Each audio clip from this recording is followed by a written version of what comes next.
Entre las cosas que le dijimos, creo que hubo una que a mí personalmente me parece también importante y compartida con los otros compañeros, cuando después de una larga hora de conversación, conversación signada por, no diría la monopolización, pero digamos el 80% del tiempo era ocupado por el discurso de Cristina, respondiendo a preguntas muy precisas que nosotros le hacíamos también, le preguntamos absolutamente de todo. Y ella respondía, a veces más directamente, otras veces más indirectamente. No dejamos de tocar, me parece, ningún tema que nos preocupaba. Quizás alguno después imaginamos que hubiéramos podido preguntarle alguna cosa que se nos olvidó, pero el tiempo fue transcurriendo. Quiero decir, las intervenciones de ella no fueron intervenciones autorreferenciales construidas en función solamente de lo que ella quería decir desde el comienzo, sino que estuvieron muy ligadas a las intervenciones de los compañeros y compañeras que fuimos preguntando o opinando alrededor de ciertas cuestiones claves, y ella tomaba la temática y la desplegaba. Pero hubo un momento en que surgió la cuestión de carta abierta, ¿no? Ella fue extremadamente elogiosa hacia carta abierta, y en un momento le dijimos que si para algo había, entre otras cosas, servido la experiencia de carta abierta, y si había podido ocupar un lugar significativo en el debate político y de ideas y cultural y en torno a la resolución 125 y a la disputa con la derecha en la Argentina de hoy, es porque no había sido obsecuente con el gobierno y se negaba a la obsecuencia.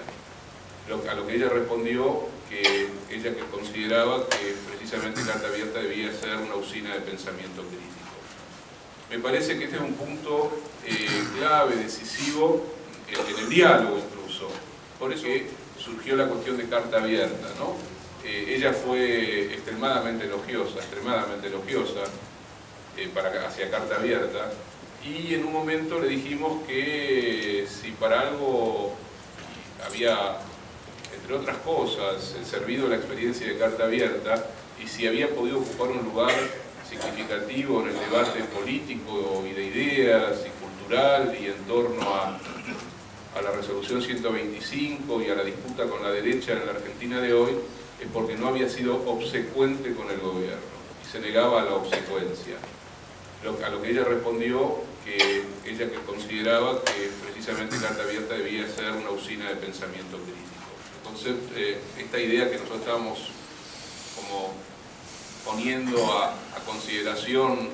de la Asamblea y discutiendo en algunos medios de comunicación, que es la idea de la restauración conservadora en la Argentina, a lo que ella agregó algo que también está en el espíritu sobre todo de la tercera carta, de carta abierta, que ella decía es bueno hoy hablar sin eufemismos de la derecha, sea nueva, vieja o lo que fuere. La carta abierta tenía un lugar evidentemente significativo y no menor. A lo que le agregó algo que también es clave, que ya lo había anunciado en la Asamblea Legislativa del domingo pasado, pero fue muy enfática, que es a la necesidad imperiosa en estas sesiones ordinarias de llevar adelante la batalla por la ley de radiodifusión. Que tanto le gusta a Horacio, mezcló su cierta inclinación, algo deslumbrada por las nuevas tecnologías de la comunicación, etcétera, etcétera, con la reflexión en torno a la democratización de la circulación de la información y la comunicación en la Argentina. Quiero decir, a nosotros que nos produce un cierto escozor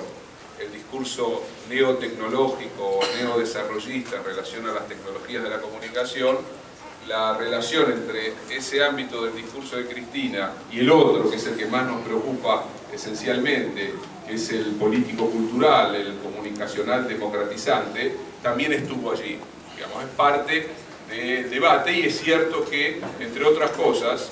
de cara a la disputa en el interior de lo que va a ser el espacio público, no es menor la cuestión tecnológica. No es algo que viene planteando hace tiempo, al menos en un giro del discurso tanto de ella como de Néstor Kirchner, que es la visión frente a la crisis. planteó que efectivamente, bueno, ustedes escucharon en otros espacios, que el 2009 va a ser un año difícil, que la crisis es una crisis absolutamente inédita,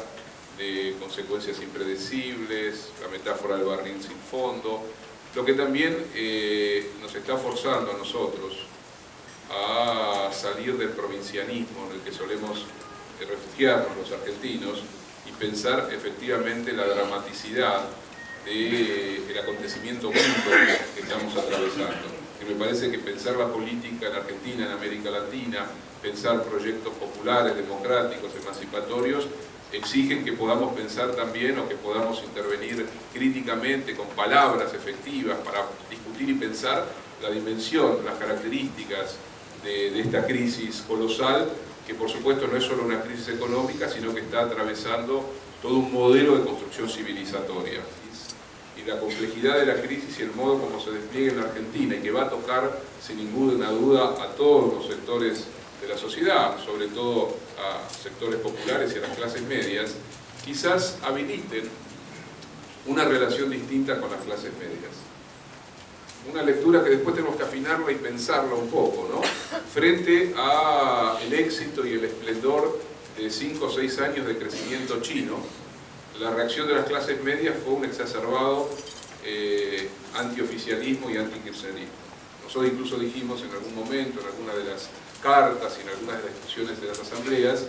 que uno de los pecados del kirchnerismo había sido la reducción economicista del proceso histórico-político argentino, y que de repente estallaba la bomba político-cultural que era clave para desentrañar las consecuencias de 30 años de revolución política neoliberal iniciada por la dictadura y continuada durante gran parte de la transición democrática y obviamente del menemismo, que había ahora dado conciencia, construido sentido común, generando reflejos, actitudes, lenguajes, y que se volvía imprescindible